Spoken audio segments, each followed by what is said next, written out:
Hey guys, in this video we're going to be doing a comparison with speed tests and benchmarks of the iPhone 5s and the Galaxy S4. The 5s has a 64-bit dual-core CPU with 1 GB of RAM, and the Galaxy S4 has an octa-core processor with 2 GB of RAM. Running Geekbench 3, the 5s does score higher in both the single-core and multi-core performance of the Galaxy S4. It's not too far behind though on the Galaxy S4. Next test that I'm running here is called 3D Mark. Now I'm running the unlimited version, which doesn't take into account the screen sizes of both of these phones, so the 1080p and the high resolution on the Galaxy S4 makes no difference here, and the iPhone 5s just kills it in terms of performance. The next benchmark we're looking at on both of the phones is called GFX Bench. Now for the first test I'm running it off screen, so it doesn't take into account the pixel density on both of the phones, and the 5s does beat out the Galaxy S4 23 frames per second to 12 frames per second. I also wanted to really test the on-screen performance of this test, so I decided to run that benchmark too.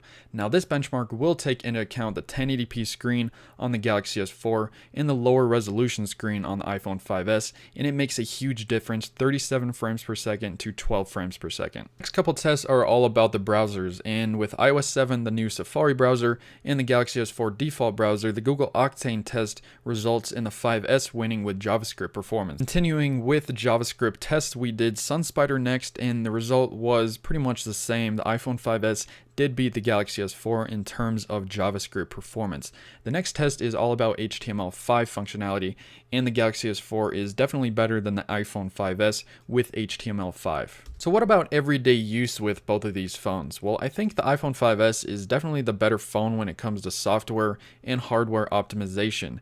Now, TouchWiz on top of the Galaxy S4 is good, but it does lag at certain points, which is kind of weird. I've never used a stock version of Android on the Galaxy S4, so I don't know what that would be like, but I feel like it would be a lot better than TouchWiz on the Galaxy S4.